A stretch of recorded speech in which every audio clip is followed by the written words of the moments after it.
lo que la Biblia decía y a buscar a Dios, y Dios los llenaba con el Espíritu Santo. Y en una época, porque el medioevo fue una época de mucho oscurantismo, de mucha ignorancia, de mucha ocultar la verdad para que la gente no la conozca.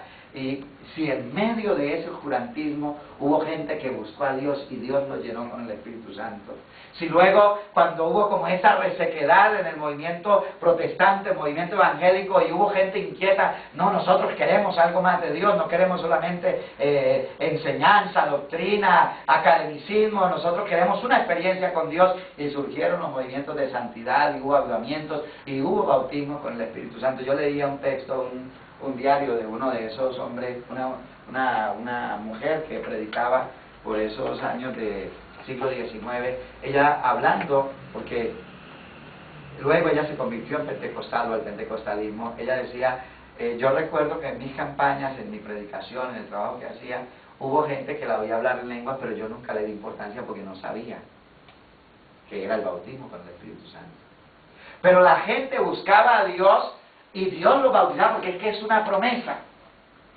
Y aparte de que es una promesa, es un hecho. No es un asunto, porque hablemos de los 120, para los 120 no era un hecho, era una promesa solamente. Ni siquiera sabían qué iba a pasar con ellos. Estaban esperando la promesa del Padre. Y no podemos irnos de aquí a hacer el trabajo hasta que no seamos investidos de poder de lo alto. No sé qué esperarían, no sé qué pensarían que iba a suceder, pero estaban ahí, no se iban. Una vez que cae el Espíritu Santo sobre ellos y son bautizados y vienen a hablar en lenguas y viene el desarrollo de la vida de la iglesia, ya el Espíritu Santo pasa de ser solamente una promesa y se convierte en un hecho, en una realidad. Luego el enemigo trata de que el hecho del bautismo del Espíritu Santo se quede como en el olvido, pierda importancia y deje de ser lo que es para la vida de la iglesia. Porque una iglesia sin el Espíritu Santo, entonces es una iglesia que no puede avanzar o no va a prosperar, o ya nosotros nos dimos cuenta lo que sucedió con el cristianismo a lo largo de tantos años. La decadencia que vino justamente por la ausencia de la presencia de Dios en la vida de la iglesia, y se llegó a los extremos que se llegó de volver prácticamente a la idolatría y a todo lo que, la decadencia que llegó el movimiento cristiano. Luego hay como un renacer, hay una necesidad en las personas, hay una inquietud que Dios va poniendo en hombres y en mujeres.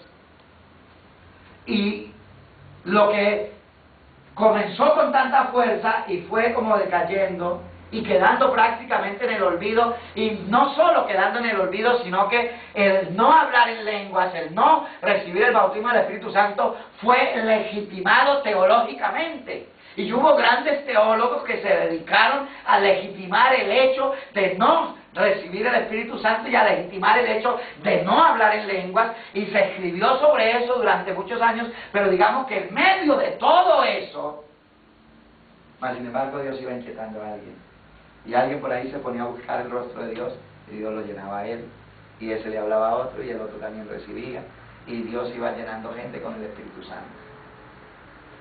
Luego entonces vino movimiento de santidad, luego vino movimiento pentecostal, y entonces ahora todo el mundo dice hablar en lenguas. Tal vez sí, tal vez no. Ojalá todos hablaran en lenguas. Porque pues nosotros predicamos el Evangelio para que la gente se salve y para que la gente reciba el poder de Dios, para que Dios los bautice con el Espíritu Santo.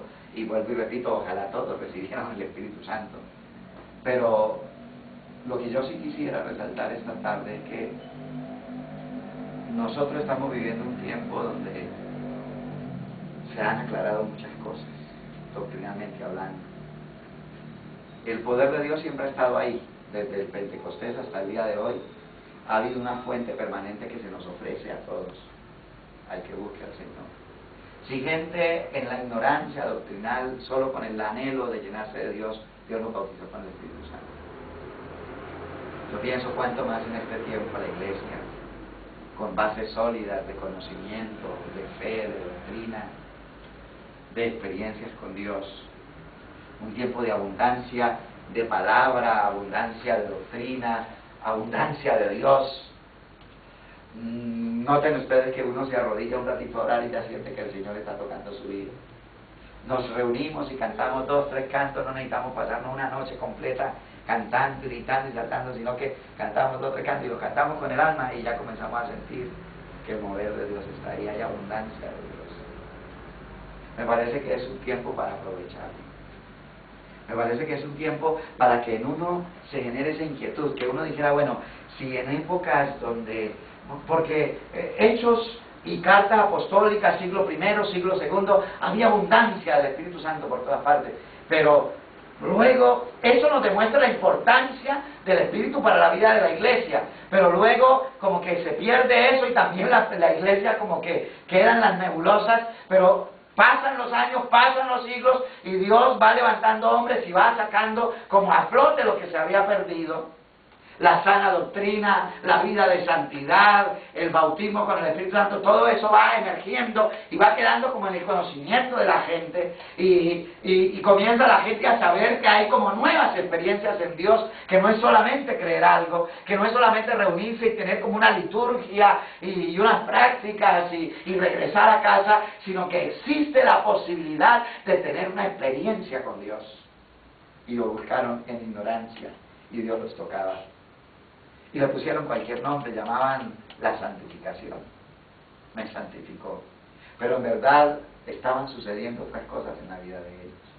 Cuando entendieron lo del Espíritu Santo, ese siglo, comienzo de 1900, 1930, cuando la gente escuchaba que se derramaba el Espíritu Santo en un lugar, se venían de otros países, los mismos predicadores, creyentes de iglesias a la distancia, está derramando el Espíritu Santo, y allá llegaba la gente para recibir el Espíritu Santo.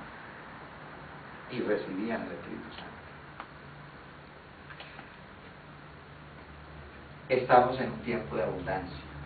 Si nosotros, alguien me decía el otro día, hermano David, ¿usted cree que viene un avivamiento? El avivamiento comenzó el día de Pentecostés. El avivamiento no depende de Dios ni depende de las profecías. No, que es que la lluvia temprana y la lluvia tardía comenzó en Pentecostés. Estamos en un tiempo de bendición, estamos en un tiempo de abundancia del Espíritu, pero ya no depende, mire, el mover de Dios no depende de Dios, depende de nosotros. El ser lleno del Espíritu Santo, el movimiento de Dios en la iglesia, el avivamiento en la iglesia, no depende de Dios porque ya Dios lo ha dado todo, Él puso todo sobre la mesa. ¿Qué quieren que yo haga? Lo voy a hacer. ¿Qué había que hacer para que nosotros recibiéramos el Espíritu Santo? Pues, por la ley estábamos bajo maldición. Y por estar malditos, no nos podía alcanzar la bendición de Abraham, que es la promesa del Espíritu. Pero Jesucristo vino y la flecha de la maldición se me disparó a mí, pero Él saltó en medio y la flecha lo mató a Él y yo quedé vivo. La maldición recayó sobre Él porque fue declarado maldito en el madero. Y la bendición recayó sobre mi vida. Entonces, el que antes estaba maldito, ahora tiene la bendición de Abraham, tiene la salvación y tiene la posibilidad de ser lleno del bautismo o del poder del Espíritu Santo. Entonces, en un tiempo en el que Dios ha hecho lo que tenía que hacer, es decir, yo quiero llenarlo, y lo prometió. En los postreros días, dice Dios, derramaré de mi espíritu sobre toda carne. Pero había cosas que ordenar en la vida del ser humano.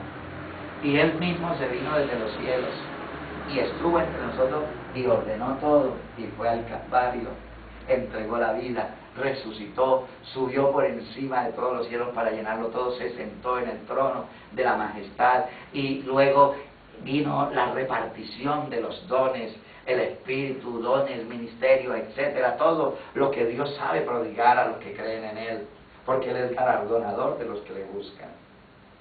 Entonces, hay abundancia en Dios. ¿Qué quiero yo para que el avivamiento toque mi vida? Dice Él, ¿qué quieres que haga?